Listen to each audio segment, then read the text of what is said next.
All right. Well, I'm Elliot Fratkin in the anthropology department. I'm very happy to welcome Barry Sanders, who was to be here in February but got snowed out like the rest of us that really long winter, which is not showing signs of going away just yet, so keep those winter coats ready. One of our very basic and perhaps most counterproductive institutions, the Pentagon, along with its most dysfunctional product, war. This talk is a result of a great deal of collaboration between the 5 colleges and the local community activist groups. The subject overwhelms. The facts virtually impossible to get hold of. So before introducing our speaker, I would just like to invite Marty Nathan from the co-sponsoring Alliance for Peace and Justice. And there's also a green sheet that will be going around that is a fact sheet for Barry's book, The Green Zone. Let us form a coalition of those who have had enough. Smith Green Team is having an Earth Day celebration, a festival, in stark contrast to tonight's words of that might be a little hard to bear. His insight was that the U.S. military is massively polluting the earth. And I want to thank in particular Beth Adams for originally suggesting Barry Sanders' book, The Green Zone, The Environmental Cost of Militarism, to our community. We managed to consume close to 25% of the world's resources.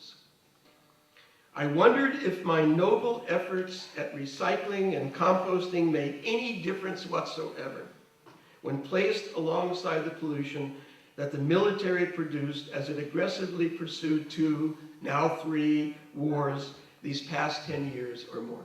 The military produces enough greenhouse gases by itself to place the entire globe with all its inhabitants, large and small, in the most imminent danger of extinction. The M1 Abrams tank, which gets 0.2 miles per gallon, or stated another way, it requires 5 gallons of fuel to cover a single mile over flat terrain. The B-52 Stratocruiser with radio, a monster of the sky, zips through an astonishing 3,334 gallons of fuel every hour. Imagine, over 50 gallons per minute. In just 10 of those minutes, listen, the B-52 uses the same amount of fuel that the average driver uses in a single year. Barry Sanders is writer-in-residence at the Pacific Northwest College of Art. He's a retired professor of English and the history of ideas at Pitzer College in the Claremont Colleges in Southern California. He's the author of 12 books. 2 of them have been nominated for the Pulitzer Prize: Alienable Rights, The Exclusion of African Americans in White Man's Land, and A is for Ox, Violence, Electronic Media, and the Silencing of the Written Word. Of that one sobering fact about radioactive waste. Since 1991, the United States has been manufacturing just about all of its bullets, tanks, shells, missiles, dumb bombs, smart bombs, and 500-pound and 2,000-pound bombs with depleted uranium. The beat goes on. We will kill and bomb and destroy no matter the cost to humans or animals or the national psyche, and finally, no matter the cost to Earth itself.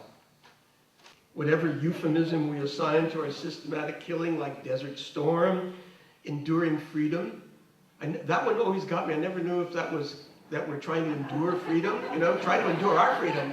His research taught him that it's nearly impossible to obtain information on the Pentagon's contamination of the planet. Just how much pollution the United States military produces in a year, or in a month, or in a single day. And no one challenges how the military spends its money. All told, the United States spends about as much on defense as the rest of the world combined. The elephant in the room, which consumes more than half of our budget, is never even mentioned. I was paying for all that crap spewing into the sky.